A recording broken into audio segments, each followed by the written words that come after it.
continuer avec la prédication. On a un gros morceau aujourd'hui qui nous attend.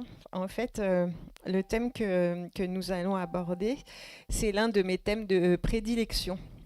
Alors en fait, ceux qui me connaissent un peu savent de quoi je vais parler. En fait, il s'agit des rêves et de leur interprétation enracinée dans la parole de Dieu et bien sûr avec l'aide du Saint-Esprit. Alors, il s'agit d'un sujet qui est vraiment vaste, qui est passionnant, et même plusieurs prédications successives ne suffiraient pas pour épuiser le sujet. Donc aujourd'hui, je vais me borner à donner les grandes lignes, en fait. Alors, j'ai intitulé cette prédication «Les rêves messagers de Dieu». Il n'y a pas que les anges qui sont messagers de Dieu, les rêves aussi, en fait. Alors, bon, vous savez tous qu'on dort en moyenne 8 heures par nuit. En fait, ça fait le tiers d'une journée. Donc, en fait, ça veut dire qu'une personne adulte de 75 ans elle va dormir, donc 75 divisé par 3, en faisant un peu de maths, ça fait, ça fait 25 ans. Donc, en fait, c'est beaucoup. Mais pourtant, le Seigneur l'a voulu ainsi. Alors, en fait, on passe pas 25 ans à rêver quand même, hein, on passe 25 ans à dormir. Mais alors, combien de temps on rêve pendant une nuit? En fait, les spécialistes disent qu'on passe environ 20 à 25% de notre temps de sommeil à rêver. Donc, en fait, ça représente 2 heures par nuit, hein. Donc, si on prend 20% de 25 ans, ça nous donne à peu près 5 ans. Et si je prends 25 ans de 25 ans, ça nous donne un peu plus que 6 ans. Bon, alors bien sûr, il s'agit d'une moyenne, hein. Il y a des personnes qui rêveront moins et d'autres qui rêveront plus d'années, en fait. Voilà. Alors, les bébés rêvent beaucoup plus que nous. En fait, ils passent la moitié de leur temps de sommeil à rêver, parce qu'en fait, ils ont 50% de sommeil paradoxal. En fait, c'est là qu'on rêve le plus. Et en fait, donc on est bébé jusqu'à l'âge de 2 ans. Et donc, pendant les 2 premières années de notre vie, on va rêver donc une année pleine. Alors, les enfants rêvent souvent d'animaux, de choses surnaturelles. Leurs rêves traduisent leur peur d'être abandonnés et kidnappés. En fait, les cauchemars sont plus nombreux qu'à l'âge adulte et ils concernent surtout leur peur de l'abandon. En fait, les parents d'enfants bas âge connaissent bien ce phénomène. Et puis à l'adolescence, c'est quand même une période de grand chamboulement, notamment au niveau du sommeil. Les rêves sont plus fréquents, mais en fait sont plus courts et ils n'excèdent jamais 20 ou 30 minutes. Et quant aux personnes âgées, elles perdent la faculté de se souvenir de leurs rêves, mais elles continuent toujours de rêver. Alors ça provient du fait que, en vieillissant, la qualité de sommeil est moindre, et du coup, les souvenirs des rêves s'estompent plus facilement que chez d'autres personnes. Donc, si on prend 75 ans plus 2 ans, on est bébé, en fait, on va passer environ 7 années à rêver. Voilà, et beaucoup plus pour les personnes qui dépassent 75 ans. Donc, les études ont montré que la durée moyenne des rêves, c'est 15 à 20 minutes. Ça peut durer jusqu'à 1 heure. Les plus courts durent 2 minutes et on a parfois l'impression d'avoir rêvé toute la nuit. Mais en fait, il s'agit de rêves successifs qui sont espacés par des micro-coupures. Les chercheurs ont constaté aussi que les rêves les plus longs ont tendance à se produire la deuxième moitié de la nuit. En fait, ça suggère que les rêves sont aussi influencés par le rythme de sommeil. Les rêves du début de la nuit sont plus clairement en continuité avec les activités de la journée que ceux de la fin de la nuit. Alors, vous comprendrez pourquoi je vous explique tout ça, pourquoi je pose le cadre. Voilà. Donc, les rêves les plus longs se produisent pendant la phase de sommeil profond, qui se situe en général entre 4 heures et 5 heures du matin. Ce sont des rêves qui sont plus énigmatiques, plus symboliques, plus créatifs aussi, plus émotionnels. Alors, l'avantage de ces rêves, c'est aussi que nous nous en souvenons mieux, parce qu'en fait, ils sont proches du réveil pour ceux qui se lèvent tôt. Alors, lorsqu'on était à Gagnières, on a tenu donc le stand de mes articles avec Marie-Jo, il y avait Pascal, Françoise. C'était une super équipe. Et donc, du coup, je présentais le livre des rêves à la réalité aux personnes qui s'approchaient du stand. Et plusieurs m'ont dit: «Ah, mais moi, je rêve pas, de toute façon.» Donc, d'un l'air de dire: le livre, il me concerne pas, quoi. Donc, oui, d'accord. En fait, donc, je leur expliquais que, en fait, le rêve est le gardien du sommeil. si vous dormez, vous rêvez forcément, en fait. Mais le problème, c'est que vous ne vous souvenez pas forcément de vos rêves. Et en fait, il y a une explication à ça, c'est que ceux qui ne se souviennent pas de leurs rêves ont en fait un problème d'encodage du souvenir du rêve. Hein, voilà. Donc, en fait, on rêve tous, et en plus, toutes les nuits, on fait un à plusieurs rêves. En moyenne, on fait 1 à 3 rêves par nuit, mais leur souvenir est fugace. D'ailleurs, la parole de Dieu le confirme parce qu'elle dit en Job 20, verset 8, « Il s'envolera comme un rêve et on ne le retrouvera plus. Il disparaîtra comme une vision nocturne. » Et dans le psaume 73, 20, comme un rêve qui se dissipe au sommeil. Donc c'est vrai qu'au réveil, à peine le pied posé par terre, le rêve s'efface et ne reviendra éventuellement que par bribes au cours de la journée. Alors, il m'est souvent arrivé de demander à Dieu de me rappeler un rêve oublié et en général, il l'a fait. Et alors des fois, ça arrive progressivement, mais on peut demander à Dieu de nous remémorer nos rêves. Et c'est toujours une grande joie, en fait, quand Dieu répond à ce genre de prière, qui vous fait souvenir de votre rêve. En fait, vous dites, ben, le message divin n'est pas perdu, et donc vous le retrouvez. Voilà.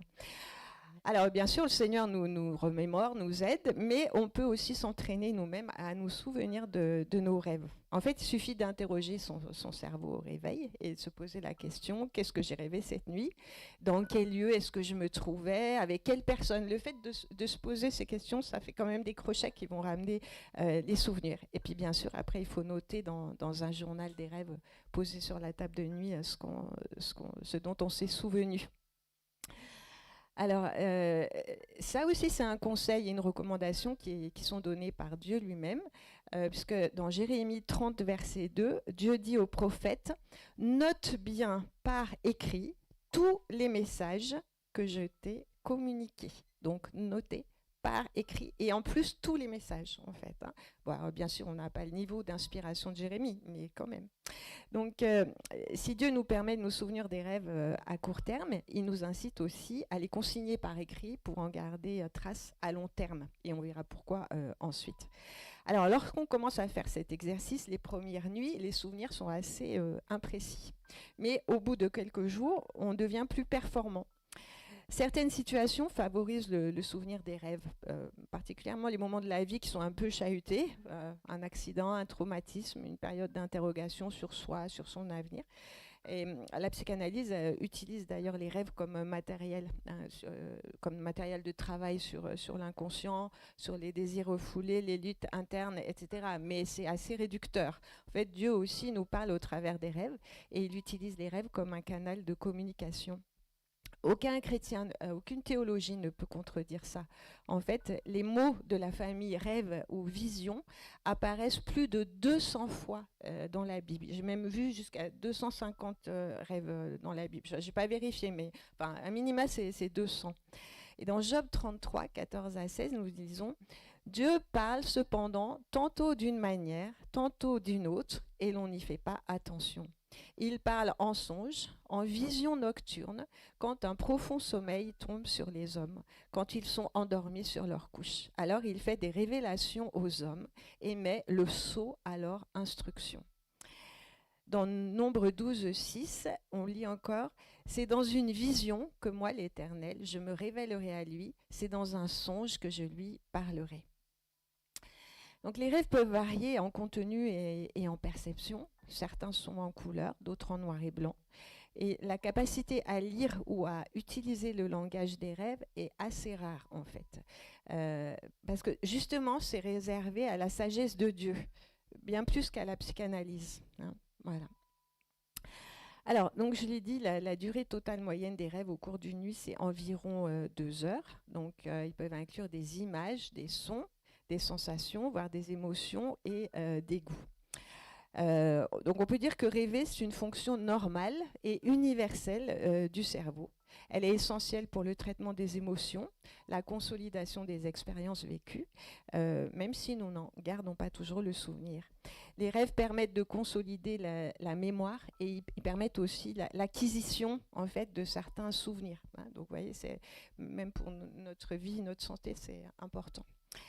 Alors tout le monde rêve, les croyants comme les incroyants, et ça en fait une base commune pour l'évangélisation. Donc Dieu parle à tous au moyen des rêves, il ne fait pas de favoritisme.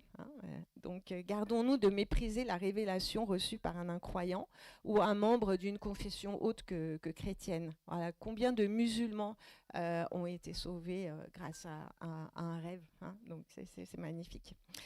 Alors, dans l'Ancien Testament, il y a des rêves donnés justement à des incroyants. J'en ai noté 6.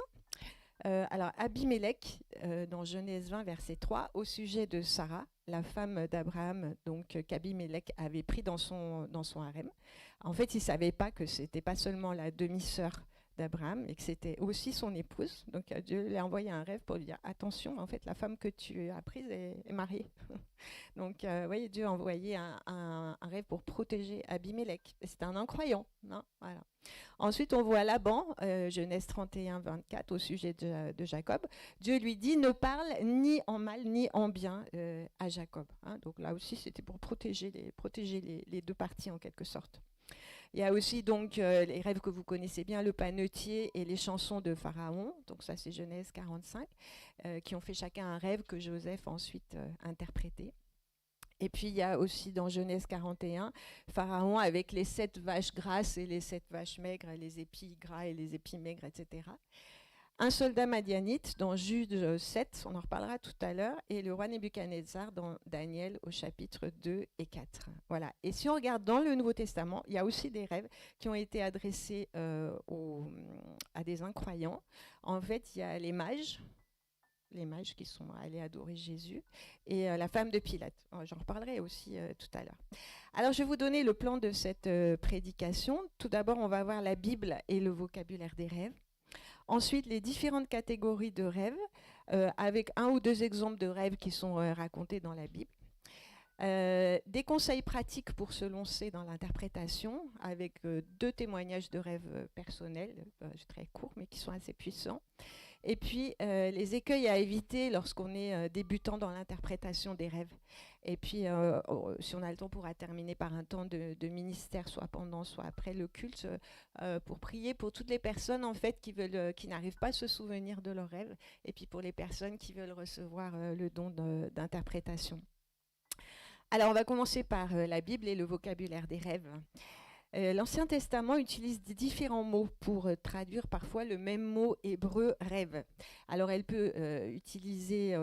traductions peuvent utiliser le mot songe ou le mot vision nocturne. En fait, c'est des distinctions qu'on a en français, mais qui ne renvoient pas à la source du rêve, ni à son degré de révélation ou de qualité. En fait, rêve et songe, c'est la même chose.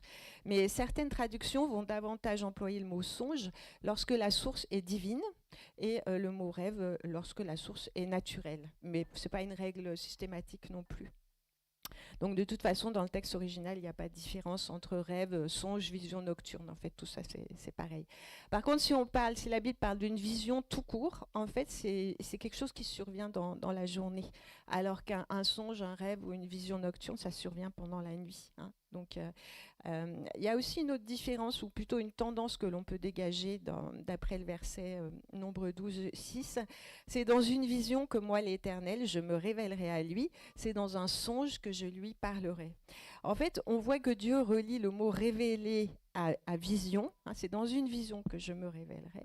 Et le mot parler à songe. En fait, le mot révéler renvoie à apercevoir, connaître, savoir par expérience, apprendre ou encore découvrir, alors que parler fait davantage référence au terme de répondre, avertir, ordonner, faire entendre ou bien faire connaître. Donc en fait, on peut conclure que les visions révèlent la nature de Dieu, alors que les rêves donnent un éclaircissement sur une situation, sur une direction. Mais là encore, hein, il s'agit d'une tendance plus que d'une règle. Dans Genèse 15, le texte fait succéder les termes de vision et de rêve dans la même histoire. Donc Genèse 15, versets 1 à 7. Après ces événements, la parole de l'Éternel fut adressée à Abraham dans une vision. Il dit « Abraham, n'aie pas peur, je suis ton bouclier et ta récompense sera très grande. Je suis l'Éternel qui t'ai fait sortir d'Ur en Chaldée pour te donner ce pays en possession. » Donc en vision, vous voyez, l'Éternel se révèle à Abraham. Et au coucher du soleil, un profond sommeil tomba sur Abraham. Et donc, vous voyez, les questions d'un sommeil profond. En fait, la Bible n'a pas attendu les neurosciences ni la psychanalyse pour indiquer que les rêves les plus longs et les plus symboliques se produisent pendant le sommeil profond. Donc il lui dit, sache que tes descendants seront étrangers dans un pays qui ne sera point à eux. Ils y seront asservis et on les opprimera pendant 400 ans. Toi, tu iras en paix vers tes pères. Tu seras enterré après une heureuse vieillesse. Alors ça, c'est le premier passage de la Bible où on entend parler de rêve, en fait. Donc c'est intéressant parce qu'en plus, il concerne le père de la foi. Donc, les rêves s'adressent aussi à nous, les enfants d'Abraham, les chrétiens que nous sommes. Donc, Dieu s'adresse à Abraham dans une vision qui révèle sa nature. Je suis ton bouclier, je suis l'Éternel. En revanche, au coucher du soleil, donc c'est dans un rêve, Dieu donne un éclaircissement ou une direction sur la descendance d'Abraham. Sache que tes descendants seront asservis pendant 400 ans, tu iras, tu seras. Donc, c'est une direction plus personnelle. Donc, dans sa forme la plus pure, on peut dire que la vision révèle qui est Dieu.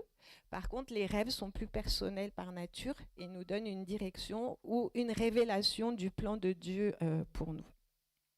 Et si on regarde maintenant le vocabulaire dans le Nouveau Testament, eh bien, il y a une autre spécificité. Parce que dans le Nouveau Testament, le grec va distinguer deux termes. Alors, il s'agit de onar et enupnion. Donc, en grec, onar, c'est le mot habituel pour le rêve courant que toutes les personnes ordinaires font. Et enupnion, ça désigne un rêve avec une surprise de taille. En fait, c'est le style de rêve qui s'accroche à vous après votre réveil. Quelque chose en lui nous fait sursauter, nous met en alerte. Peut-être quelque chose qui est bouleversant, mais qui nous permet de nous en souvenir de façon claire. Tous les sens sont en alerte, en fait, comme si on était réveillé. Parfois, on peut même sentir une présence surnaturelle dans la pièce. Et l'expérience peut être aussi bien positive que négative, en fait. Alors, je vais vous donner quelques exemples de rêves onar dans le Nouveau Testament. Par exemple, les rêves de Joseph relatifs à son mariage avec Marie, leur fuite en Égypte pour échapper à Hérode, puis leur retour après sa mort. En fait, tout ça, ça a été d'abord expliqué en rêve. Et le mot qui est employé, c'est onar. Donc, c'est un rêve ordinaire, mais en même temps, c'était suffisamment important pour que Joseph y obéisse, en fait. Il a reconnu que même s'il avait rêvé durant son sommeil habituel, Dieu lui avait vraiment parlé et il a été prompt à y obéir, en fait. Et de même, le rêve des rois mages dans lesquels ils ont été avertis de ne pas retourner vers Hérode. Ça, c'est un autre exemple. Et là encore, les rois mages se sont hâtés d'obéir. Mais l'homme moderne a perdu ce sens en fait du langage des rêves.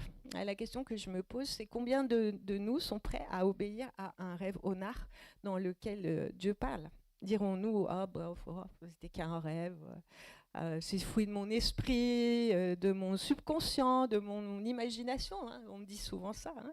Alors est-ce qu'on est tellement consacré à Dieu qu'on croira que notre subconscient, notre esprit humain, notre imagination appartiennent aussi à Dieu et qu'il les utilise comme lui le souhaite. Hein. Moi, je crois qu'on peut vraiment remettre chaque nuit à Dieu, hein, la consacrer, et consacrer notre inconscient, notre imaginaire, afin que Dieu utilise vraiment toutes ces choses comme un canal de communication pour recevoir les messages divins. Alors, un exemple maintenant de rêve enupnion, on en trouve un dans le livre des Actes, quand Pierre cite le prophète Joël. Joël 3, versets 1 à 2, c'est un verset que vous connaissez bien. Après cela, je répandrai mon esprit sur toute chair, vos fils et vos filles prophétiseront. Vos anciens auront des songes et vos jeunes gens des visions.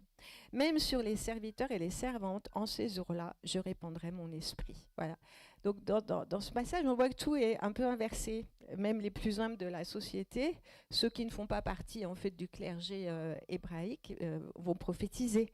La jeunesse aura la révélation de qui est Dieu, alors que jusque-là, c'était plutôt l'apanage de la maturité, voire de la vieillesse. Et quant aux personnes âgées, dont on a vu la qualité de sommeil s'altère avec l'âge, ben, elles se souviendront de leurs songes, car la traduction littérale, c'est ils auront des songes, donc enupnion, et ils seront entraînés à rêver grâce aux rêves. Entraînés, donc ça veut dire ils vont faire plus de rêves que l'âge leur permettrait, en fait. Hein. Donc, et pourquoi? Parce que les rêves enupnion laissent vraiment une sensation forte au réveil, donc ils s'en souviendront. Voilà, donc ça c'est pour le vocabulaire. Et puis maintenant, je vais passer aux différentes catégories de rêves. Alors, les trois grandes catégories, puis après je vous parlerai des sous-catégories. C'est important après pour apprendre à bien interpréter. Hein. Donc c'est un peu technique, mais c'est important. Donc les trois grandes catégories de rêves sont les rêves spirituels ou on va dire divins, hein, ceux qui viennent de Dieu. Il y a les rêves qui proviennent du monde démoniaque et les rêves qui viennent de l'homme naturel, en fait. Hein. Et donc on voit qu'on peut classer les rêves d'après leur source, la source divine, la source démoniaque ou la source naturelle. Hein. Donc comme on l'a vu dans l'introduction, les rêves de l'homme naturel se produisent souvent en début de nuit, où notre esprit traite les activités de la journée, forge les souvenirs ou bien nous parle de nos combats intérieurs ou extérieurs. Alors, on peut les classer en trois sous-catégories. Il y a les rêves du corps, les rêves chimiques et les rêves psychiques. Alors, les rêves du corps ont pour origine certains aspects de la condition physique, comme la fatigue, la nourriture, la maladie. Les rêves chimiques sont le résultat de médicaments et ça peut aussi nous alerter sur le fait que certains médicaments sont en train de s'alerter dans le corps et qu'on a un besoin de purification. Et puis les rêves psychiques ou les rêves de l'âme, donc qui vont exprimer nos émotions, nos besoins ou nos désirs. Et ils parlent aussi de nos luttes intérieures. Donc ce sont des rêves qui peuvent nous montrer des réalités que nous ne verrions pas éveillées parce que nous sommes trop préoccupés par les activités de la journée. Hein. Donc ils nous parlent d'un besoin par exemple de pardon, de sanctification. Donc ce ne sont pas des rêves à négliger, même s'ils viennent de nous-mêmes. Voilà. Alors maintenant, les rêves démoniaques, je les ai classés en quatre sous-catégories. Donc il y a les rêves sinistres qui sont sombres, qui provoquent de l'inconfort ou un malaise avec une atmosphère qui est lourde. Les couleurs sont plutôt ternes, assourdies, sales, avec des noirs, des gris, des ombres verdâtres, nauséeuses en fait. Hein. Bon, on a tous eu un peu, ça nous est tous arrivé d'avoir ce genre de rêve. Donc ils sont plutôt déprimants. Bon, parfois, il y a des emblèmes avec des symboles ténébreux. Puis tout est un peu décalé. En fait, c'est bizarre, c'est décentré. Les propos, ils sont incohérents, effrayants. Hein. Donc, c'est des rêves où on peut même se faire insulter, on peut se faire moquer, ridiculiser. On cherche à vous passer devant ou à vous enfermer, en fait. Hein. Voilà, ce type de cauchemar. Hein. Il y a les rêves de crainte ou de panique, en fait. Alors, les cauchemars qui sont récurrents reflètent souvent un stress ou un traumatisme non résolu. Et là, c'est vraiment important de demander au Saint-Esprit de révéler la racine de ces rêves pour obtenir la guérison des peurs. En fait, alors c'est vrai que l'adversaire utilise ce genre de rêve hein, pour entretenir la crainte, mais en fait, Dieu les permet pour nous alerter en fait, sur un besoin de guérison. Hein. Donc bon, la psychanalyse connaît bien cet aspect des rêves.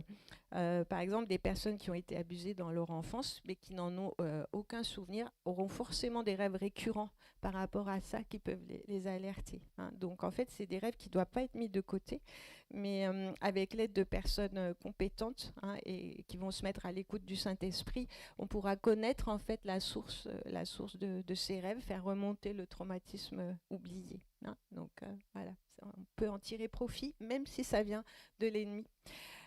Dieu change le mal en bien et la malédiction en bénédiction. Hein. Donc voilà, donc ça ne doit pas nous inquiéter, nous faire peur plus que ça. Hein. Ensuite, les rêves mensongers ou séducteurs et qui ont parfois de belles couleurs. Alors, donc les couleurs, c'est pas toujours un signe pour savoir la source. Bon, ça aide, mais pas toujours. Alors c'est des rêves qui ont pour but de nous détourner du véritable chemin de la lumière de Dieu, nous faire entrer dans les ténèbres, dans l'erreur, dans l'hérésie. Et donc, sous l'influence de ces images et de ce qui va être laissé dans nos pensées, eh ben, on peut faire des erreurs dans tous les domaines de notre vie si on accorde crédit à ce genre de rêve. On peut faire des erreurs dans la doctrine, dans la finance, dans l'intimité, dans les relations, les choix de carrière, la famille. Hein. Donc, de toute façon, il ne faut jamais prendre une décision à partir d'un seul unique rêve, hein, ou en utilisant seulement le canal des rêves. En fait, Dieu nous a donné suffisamment de charisme pour qu'on puisse les articuler entre eux et obtenir des confirmations. Et donc tout rêve, ce qui est important aussi quand on a un rêve, c'est de comparer avec ce que la parole de Dieu dit. Si on a un rêve qui contredit la parole de Dieu, bien sûr qu'il faut le rejeter. Hein. Donc d'où la nécessité de bien connaître la Bible et de comparer les images du rêve avec des situations analogues qui sont présentées dans la parole. Ça, c'est vraiment le b.a.-ba de l'interprétation des rêves. Et c'est souvent ce qu'on oublie quand on est des débutants dans l'interprétation. On fait trop avec notre intelligence. Alors qu'il faut toujours ramener aux images de la parole de Dieu. Et puis la quatrième sous-catégorie, donc c'est les rêves d'alliance mauvaise. Ça c'est important parce que je pense qu'en Occident on ne connaît pas trop ce genre de choses.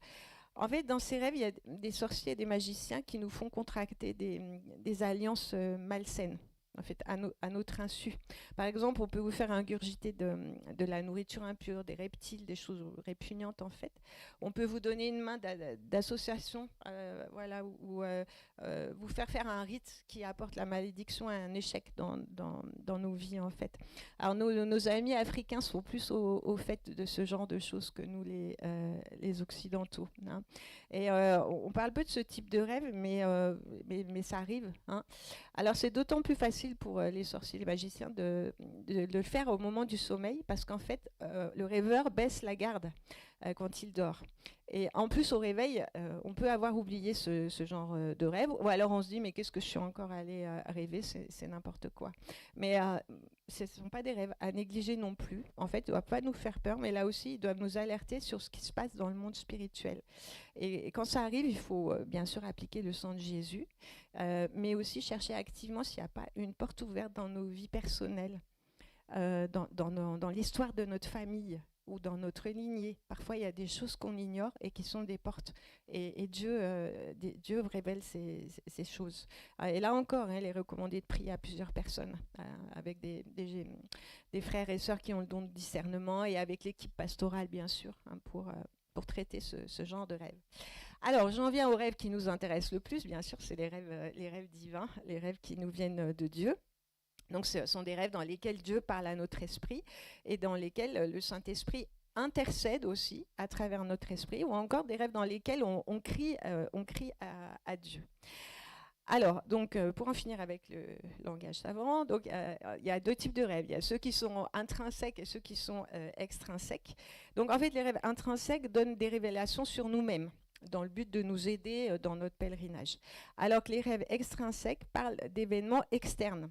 Alors, qui peuvent nous concerner, mais avec une portée plus large.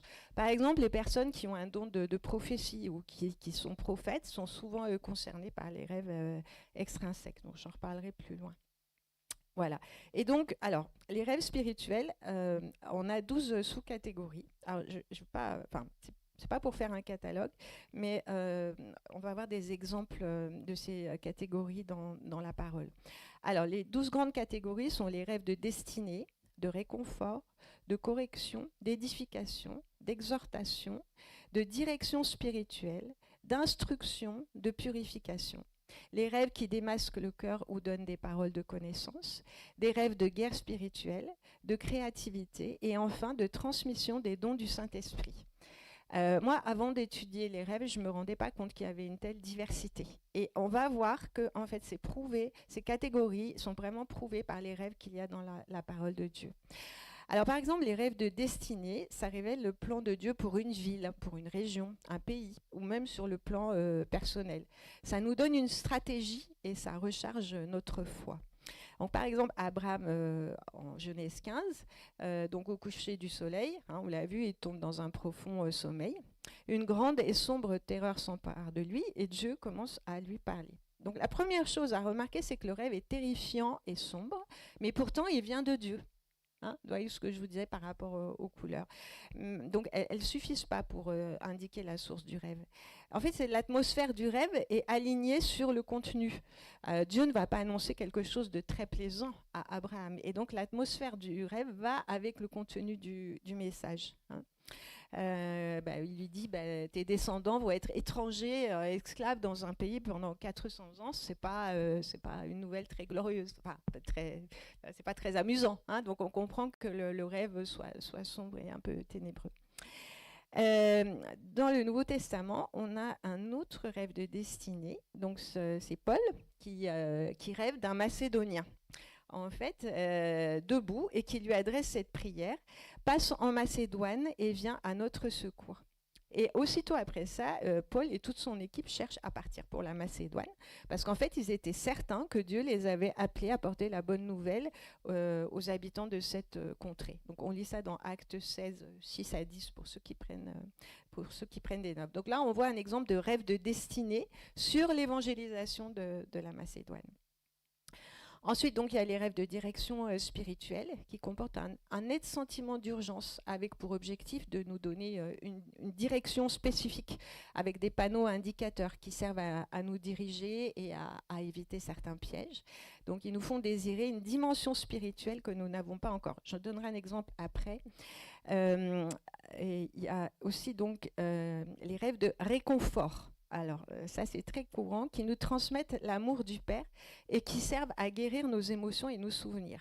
En fait, ils génèrent de l'assurance et stimulent l'amour pour nous-mêmes, pour les autres et pour Dieu. Alors, je donne un rêve dans le Nouveau Testament qui est à la fois un rêve de direction spirituelle et de réconfort.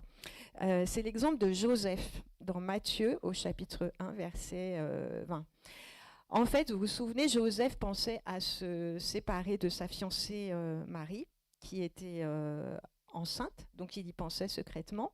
Et en fait, il devait vraiment être en plein désarroi, parce qu'en fait, il s'est dit ma bien-aimée m'a trahi, elle est allée avec un autre homme. Donc vraiment, il devait être très très mal. Et en fait, comme il réfléchissait à ces choses, voici un ange du Seigneur lui apparut en songe et dit « Joseph, fils de David, ne crains pas de prendre avec toi Marie, ta femme, car l'enfant qu'elle a conçu vient du Saint-Esprit. » Alors, je pense que Joseph a vraiment dû être réconforté par ce rêve. D'abord, sa fiancée n'avait rien fait de mal.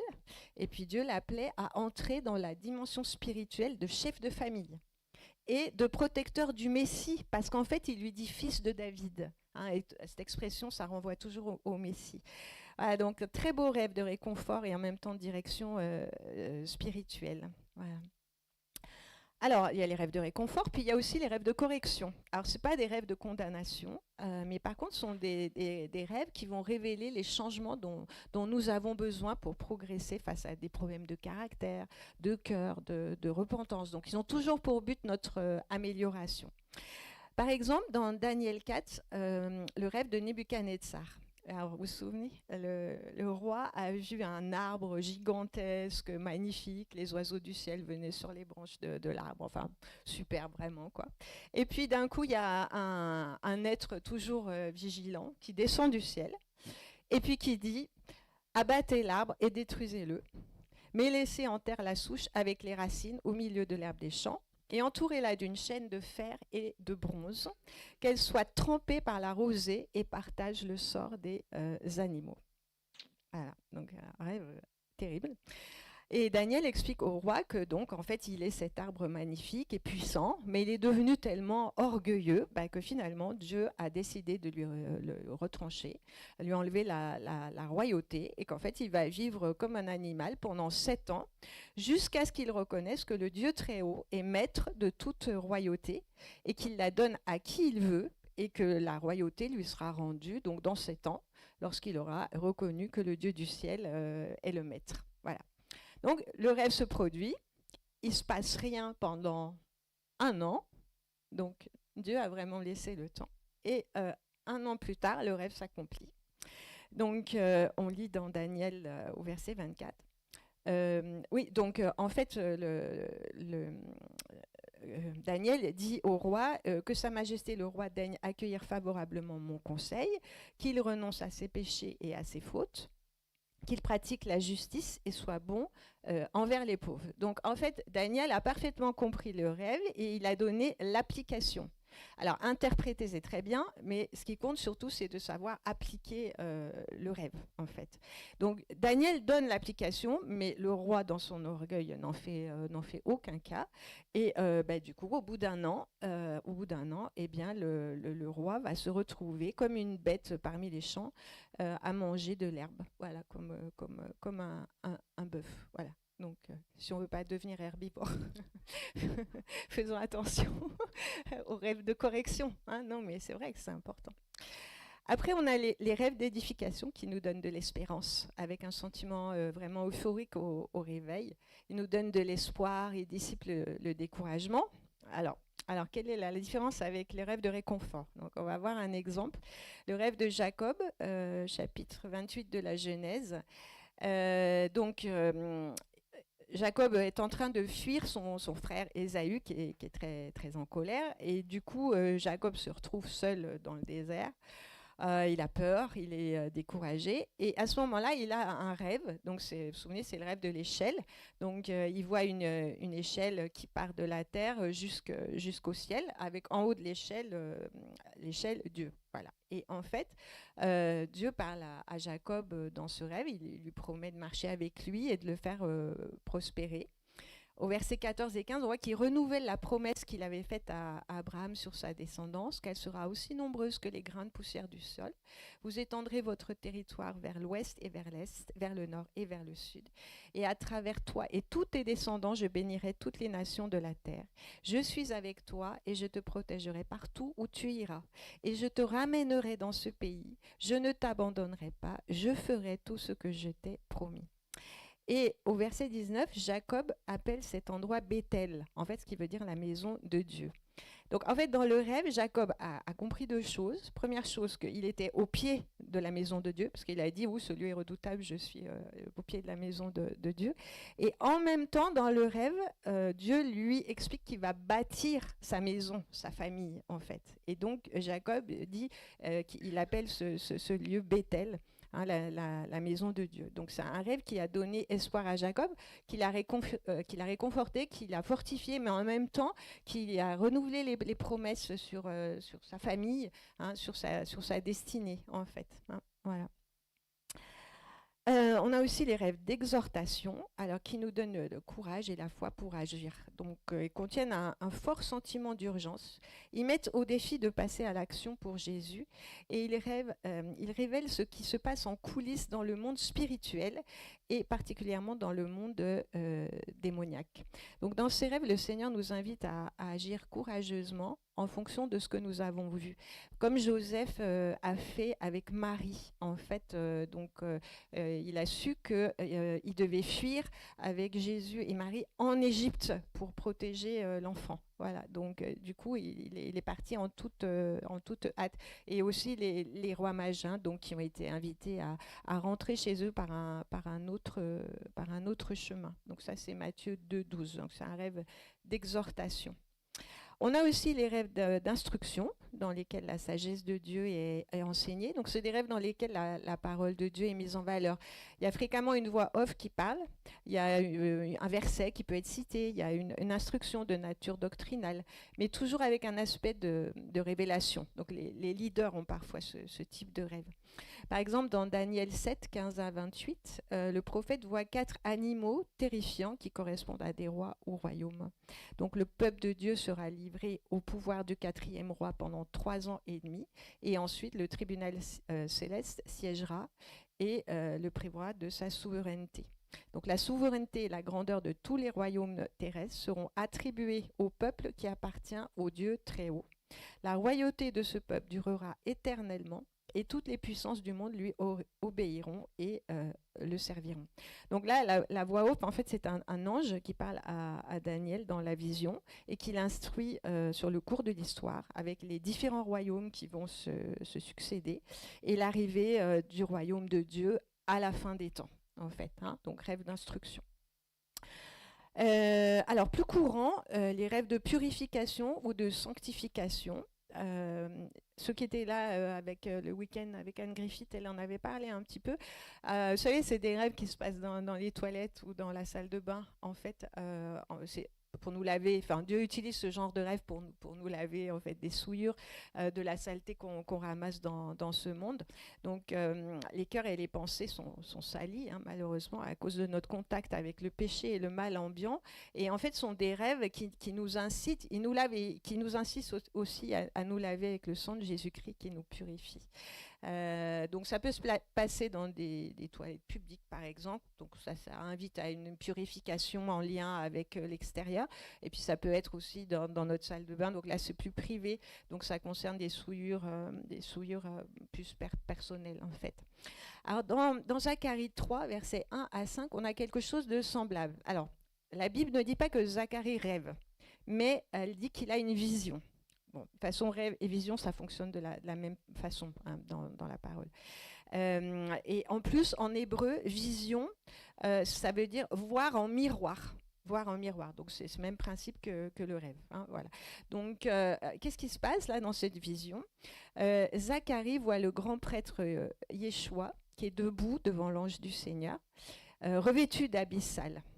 Et en plus, Satan est en train de l'accuser, justement parce qu'il a des habits sales. Voilà. Alors, mais l'ange ordonna à ceux qui l'accompagnaient de les lui enlever. Puis il dit à Yeshua, je t'ai débarrassé de ta faute, je vais te revêtir d'habits de fête. Il donna également l'ordre de mettre un turban propre sur la tête de Yeshua. On mit donc à celui-ci un turban et des habits propres en présence de l'ange. Voyez, donc c'est exactement ce que Dieu veut faire avec ce genre, avec ce type de rêve de purification et de sanctification. Il veut nous revêtir d'habits propres et d'habits de fête, hein. Donc c'est beau, hein. Ensuite, les rêves qui démasquent ou qui divulguent le cœur. Alors, ça divulgue soit notre cœur, soit celui des autres. En fait, c'est des rêves qui servent un peu de parole de connaissance. Donc, ça divulgue notre condition intérieure, là où nous en sommes avec Dieu, ce qu'il veut nous montrer, ce qu'il veut que nous fassions. Alors, pour reprendre Zacharie, alors cette fois, c'est une vision nocturne, autrement dit, un rêve. Zacharie 4, 6b et 10a. Alors, ce n'est pas par la violence ni par tes forces que tu accompliras ta tâche. Donc, c'est Dieu qui parle, mais c'est grâce à mon esprit. Et au verset 10a, il ne faut pas mépriser la petitesse des premiers travaux, qu'on se réjouisse plutôt de voir Zorobabel, l'outil à la main. Donc, en fait, on voit que Dieu démasque la tentation de Zorobabel et du peuple d'Israël d'utiliser la violence pour s'en sortir ou les forces naturelles, en fait, hein. Donc, il démasque aussi la volonté d'aller trop vite ou de mépriser les débuts des travaux de construction du temple, alors que lui-même, Dieu, se réjouit de voir Zorobabel, la truelle à la main, hein. D'accord? Voilà. Donc, dans le Nouveau Testament, un autre rêve qui démasque le cœur, Matthieu 27, 19. Pendant que Pilate siégeait au tribunal, sa femme lui envoya ce message. « N'aie rien à faire avec cet homme innocent, car cette nuit, j'ai beaucoup souffert en rêve à cause de lui. » Donc, le rêve a révélé à la femme de Pilate que Jésus était juste, innocent, et qu'en fait, il ne méritait pas cette condamnation. Donc, en fait, il a démasqué la perfidie des pharisiens et des sadducéens, hein. Voilà. Donc, c'est intéressant comme rêve. Alors, il y a aussi les rêves de guerre spirituelle qui appellent à la prière, à l'adoration, au jeûne, au combat spirituel, qui nous appellent à persévérer en surmontant chaque obstacle démasqué dans le rêve. Donc le Seigneur peut nous donner des stratégies ou bien des versets bibliques à proclamer dans ce type de rêve. Alors, exemple de rêve de guerre spirituelle, dans Juge 7, versets 9 à 15. Cette nuit-là, le Seigneur dit à Gédéon, « Debout, descends attaquer le camp madianite, car je te le livre. Si tu as peur de l'attaquer, descends-y d'abord avec Pourra, ton serviteur. Tu entendras ce que l'on dit là-bas, et ensuite tu auras le courage de passer à l'attaque. » Donc tout ça, c'est dit par Dieu dans un rêve. Et bon, en fait, qu'est-ce que entendit Gédéon lorsqu'il arriva au camp des Madianites? Eh bien, un rêve raconté par un soldat madianite à l'un de ses camarades. Non, pardon, Dieu n'a pas parlé dans un rêve, pardon. Il s'est directement adressé à Gédéon, et c'est après le rêve a été donné au soldat madianite. Et donc, le soldat va raconter ce rêve à l'un de ses camarades, et il lui dit, j'ai fait un rêve. Je voyais un pain d'orge rouler à travers notre camp. Il vint heurter une tente, la renversa et la mit sans dessus-dessous. Son camarade lui répondit, « Cela ne peut que représenter l'épée de Gédéon l'Israélite, le fils de Joach. Dieu a décidé de nous livrer à lui avec tout le camp. » Quand Gédéon eut entendu le récit du rêve et son interprétation, il s'inclina jusqu'à terre et cria, « Debout, le Seigneur vous a livré le camp militaire. » Voilà, hein. Donc Gédéon a adoré après avoir entendu l'interprétation. Je ne sais pas si nous on adore Dieu souvent après avoir entendu une interprétation qui nous a été donnée, mais enfin, bon, c'est beau de le voir faire ça. Et donc après le rêve, il a vraiment eu le courage de passer à l'action en surmontant tous les obstacles. Et en fait, ce qui est intéressant dans cette histoire, hein, donc c'est pas Gédéon qui a été destinataire du rêve ou de l'interprétation, c'est un incroyant, en plus un ennemi. Hein, ouais, donc un soldat a rêvé, son camarade a interprété, et Gédéon a eu la foi de passer à l'action. Hein, voilà. Donc Dieu nous parle aussi au travers des rêves des autres et de leur interprétation, y compris des incroyants.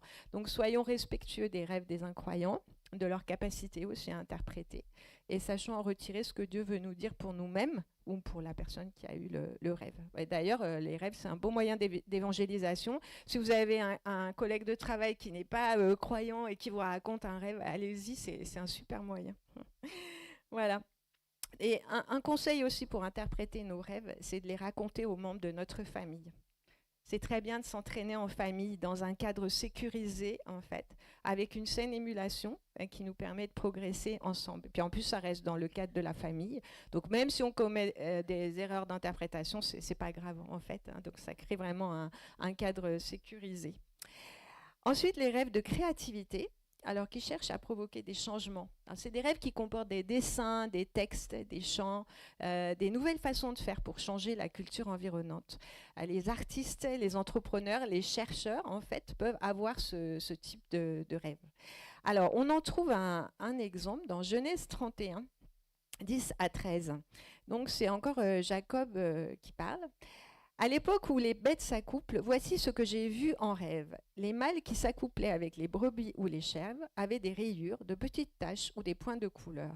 Dans ce rêve, l'ange de Dieu m'appela. « Jacob !» »« Oui, répondis-je. »« Regarde, me dit-il, tous les mâles qui s'accouplent avec les brebis ou les chèvres ont des rayures, des taches ou des points de couleur. Il en est ainsi parce que j'ai vu comment Laban t'a traité. » Donc vous voyez ici, les dessins sont les rayures, les taches et les points de couleur.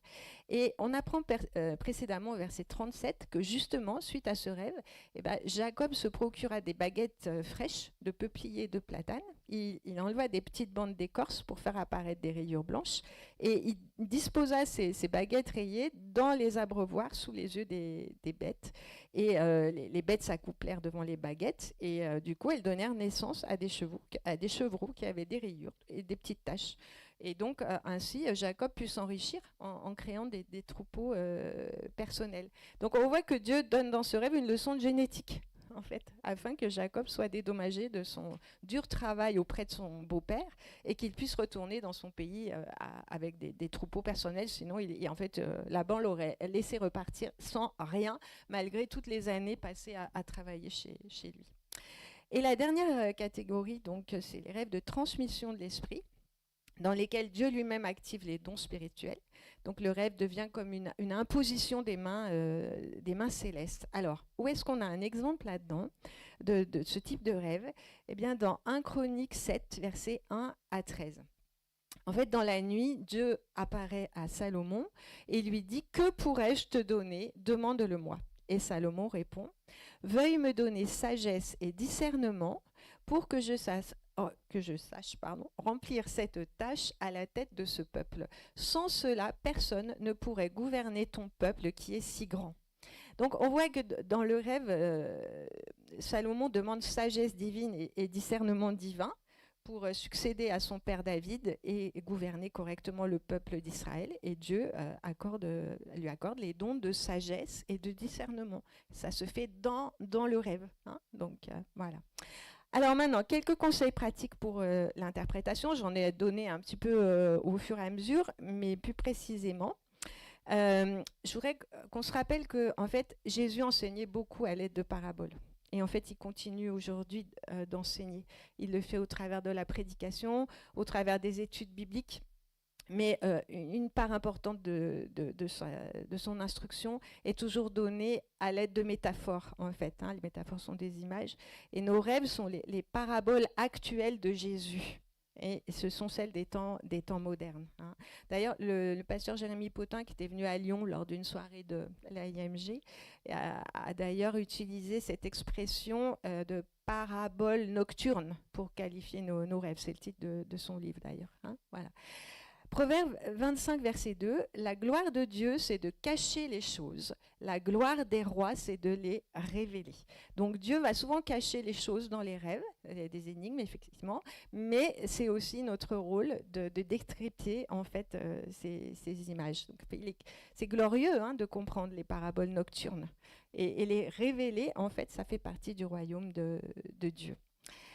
Alors, notre Dieu, c'est le meilleur espion de tout l'univers, hein, pas pour nous fliquer, c'est pas ça que je dis, hein, mais en fait, il a toujours un œil sur le royaume ennemi. Dans Daniel 2, 22, en fait, il est dit « Il sait ce qui se cache dans les ténèbres, car la lumière brille à ses côtés. » Et en fait, notre Dieu aime beaucoup rire de ses ennemis. Et lorsque Dieu donne des rêves de connaissance ou des rêves de guerre spirituelle, comme on l'a vu, en fait, c'est sa manière à lui qui est propre de rire de ses ennemis. C'est une protection que Dieu accorde avec les rêves à ses bien-aimés. Et en fait, c'est tout à fait conforme à sa providence. Alors la providence, c'est un mot qui est un peu désuet, il est passé de mode, et pourtant il est très intéressant parce qu'en fait, il est formé du préfixe pro, ça veut dire pour, en faveur de, et d'une racine qui provient d'un mot latin qui signifie videre, qui signifie voir. Donc en fait, en langage courant, on utilise plutôt les mots de provision ou de prévoyance.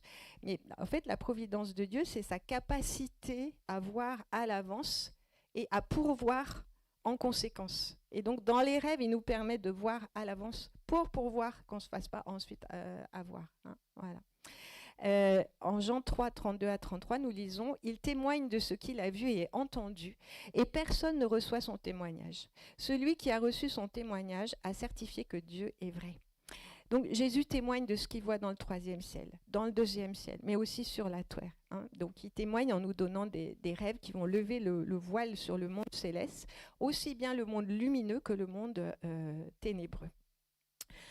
Voilà, donc le premier conseil d'ordre pratique, c'est de ne pas écarter le témoignage de Jésus en prétextant que ce n'est qu'un rêve, voilà, ça n'a ni queue ni tête. Bon, parfois c'est vrai, mais quand le rêve vient de Jésus, on ne peut pas le mettre de côté. Hein, voilà. Celui qui tient compte de son témoignage certifie que Dieu est vrai et qu'il montre la vérité. Heureux l'homme qui est constamment sur ses gardes. En revanche, celui qui endurcit son cœur tombera dans le malheur. Donc ça, c'est Proverbe 28, 14. Et Jésus en rajoute une couche dans Marc 13, 23. Il dit « Vous donc, faites attention, je vous ai averti de tout à l'avance. Hein » Voilà, mais malheureusement, il y a beaucoup de chrétiens qui ne tiennent pas pour précieuse la révélation actuelle, surtout au travers des rêves. Pour le motif suivant, c'est que la révélation se serait arrêtée avec le livre de l'Apocalypse, qui signifie justement révélation. Hein. Afin que soit que nous veillions, soit que nous dormions, nous vivions ensemble avec lui. Hein. Dieu ne dort jamais, le monde spirituel ne dort jamais, et l'esprit de révélation ne se muselle pas, en fait, lorsque nous dormons. Bien au contraire, c'est souvent là, lorsque nous baissons la garde et que nous ne sommes pas impliqués dans les activités quotidiennes, que Dieu a le champ libre pour nous parler, pour nous informer et agir. Hein. Donc la révélation n'a pas cessé avec les apôtres. Seul le niveau d'inspiration a changé. Il ne s'agit plus d'inspiration plénière, mais quand bien même le niveau d'inspiration n'est pas aussi élevé, ce n'est pas une raison légitime pour négliger la révélation donnée. La révélation de Dieu est toujours parfaite. En fait, ce sont nos souvenirs ou les interactions durant les rêves qui ne sont pas parfaits. Hein, mais nous devons prier pour devenir des vases d'honneur, de plus en plus capables de retenir le contenu divin sans le mêler à des impuretés personnelles. Alors, la première chose à faire consiste à identifier la source du rêve. Donc, on l'a vu, divine, naturelle ou démoniaque. À quelle heure est-ce qu'on a fait le rêve? Est-ce que c'était en début de nuit où le cerveau traite les activités de la journée et consolide la mémoire? Bon, ce n'est pas forcément les rêves les plus intéressants. Pas la peine de perdre du temps là-dessus. Par exemple, des rêves qui traduisent une certaine forme de surmenage. Vous savez, les rêves où vous faites 20 fois la même chose dans le rêve et puis vous n'arrivez jamais au bout, quoi, en fait. Donc ça traduit une certaine forme de surmenage. Donc, bon, ça indique qu'il faut planifier son emploi du temps autrement et se reposer. Hein, voilà. Donc, ensuite... interrogeons Dieu et demandons-lui si vraiment il veut nous parler au travers de ce rêve. Et si c'est le cas, prenons soin de le noter dans un journal. Alors pour ma part, j'utilise des carnets ou des cahiers à couverture rigide qui me permettent en fait d'écrire mon rêve dans mon lit, en fait. Voilà. Alors j'écris le rêve sur la page de droite, je note la date, le lieu, etc. Je donne un numéro et puis un titre qui résume au mieux le rêve. Et puis à la fin de mon cahier, je tiens une sorte de table des matières où je vais mettre en fait les numéros avec les titres des rêves. Et ça me permet, quand les rêves se réalisent, en fait, de pouvoir revenir, de retrouver facilement ces rêves. Et puis si j'ai une petite idée de l'interprétation, des fois en rêvant, on commence à avoir l'interprétation. Au réveil, je la note. Autrement, si elle vient plus tard, je la note quelques mois, voire quelques années plus tard, en fait. Hein, voilà. Autre chose aussi qui est importante, c'est de travailler sur les mots-clés. En fait, c'est comme un texte en français, hein, les étudiants connaissent bien cette technique, on souligne les mots-clés et puis on travaille surtout là-dessus. C'est pareil en fait avec les rêves. Et quand on est débutant, c'est bien d'utiliser un lexique chrétien. Donc on a identifié les mots-clés dans son rêve et on va chercher dans le lexique les différentes interprétations. Et vous allez voir en fait que pour chaque entrée du lexique, il y a une interprétation positive et une interprétation négative. Alors, comment choisir? En fait, ça va dépendre de l'atmosphère du rêve, des émotions qu'on a ressenties. Hein, d'accord? Voilà. Après, il y a les personnages dans le rêve. Est-ce que le rêve s'adresse à moi, à mon prochain, à mon église, à mon pays? Alors, en fait, dans 95% des cas, les rêves s'adressent à nous, pour nous, pour les membres de notre famille proche, en fait. Hein, d'accord. Alors, des fois, pour savoir aussi, on peut s'aider des initiales du nom, du prénom. On peut regarder la couleur des cheveux, la taille, etc. La profession, s'il y a des similitudes. En fait, dans les rêves, les personnages sont parfois interchangeables. C'est le principe du miroir, hein, qui est bien connu en psychanalyse. Par exemple, des fois, vous voyez une sœur en Christ dans le rêve. Et vous pensez que le rêve s'adresse à cette sœur. Et en fait, très souvent, ce n'est pas le cas. En fait, cette sœur, c'est vous. Et Dieu utilise ce principe du miroir. Et c'est parfaitement biblique parce que si on regarde le procédé que Nathan a utilisé pour confronter David quand il avait péché avec Bathsheba, c'est exactement ce qu'il a fait. En fait, il lui raconte une petite histoire, une sorte de parabole, et lui dit, oui, il y avait un jour deux hommes, un riche, un pauvre. Le pauvre avec une seule brebis qu'il chérissait. Et puis, voilà, le riche, il est arrivé. Un jour, il avait un visiteur, il est arrivé. Au lieu de prendre une bête dans son troupeau, il est allé prendre la seule brebis du pauvre et puis il l'a prêtée pour son visiteur. Alors David, qui avait quand même le sens de la justice, dit mais quand même, cet homme mérite la mort. C'est pas normal d'avoir fait ça. Et Nathan lui dit mais cet homme, c'est toi. C'est toi ou c'est toi. Voilà, donc en fait, soyons pas prompts quand on a un rêve, en fait, à dénoncer les travers du frère ou de la sœur en rêve, parce qu'en fait, il se peut très bien au travers de cette histoire, en fait, de ce rêve, bah, Dieu nous parle de nous. Hein, d'accord. Voilà, je sais pas combien de temps il me reste. Il y a encore beaucoup. J'ai- Hein? J'ai 1 heure, ouais. Alors je garderai peut-être pour une autre, encore un petit peu. Bon, alors je vais simplement vous raconter. Alors, on a vu les rêves dans la Bible sont des rêves d'une très grande inspiration. Nous, malheureusement, on n'a pas encore ce niveau-là. Ça viendra un jour, mais je sais pas. Mais la plupart du temps, on a des rêves un peu ordinaires. Voilà. Donc, en fait, je vais vous raconter 2 de mes rêves qui sont pas très longs. Puis on peut travailler ensemble sur l'interprétation. En fait, après le décès de mon père, en fait, je rêvais beaucoup de lui. Et un jour, en fait, je le vois en face de moi. Alors, les couleurs étaient plutôt sombres. Sa peau était marron. Bon, c'est vrai qu'il était plutôt basané, mais enfin quand même. Puis il me regardait avec le sourire, mais je sais pas, il y avait quelque chose de malicieux dans ce regard. Je n'aimais pas ce regard-là, en fait. Puis, je sais pas, d'un coup, il a pris une poignée de sel, et puis, comme ça, il me l'a balancé sur la joue gauche. Et je lui ai dit, mais pourquoi tu fais ça? J'ai dit, pourquoi tu fais ça? Enfin, ça n'avait aucun sens, du sel sur ma joue, en fait. Et puis, en fait, il n'a pas répondu à ma question, puis enfin, il s'est même mis à rire, quoi. Ah, je me suis bon, j'ai consigné ce rêve parce que bah, forcément ça me touchait parce qu'il y avait mon père, ça faisait pas longtemps que je l'avais perdu, donc je l'ai consigné. C'est un rêve que j'ai dû avoir ça, je sais pas, en 2018. Et j'ai compris récemment, en fait, 8 ans après, j'ai compris en fait ce qui s'était passé.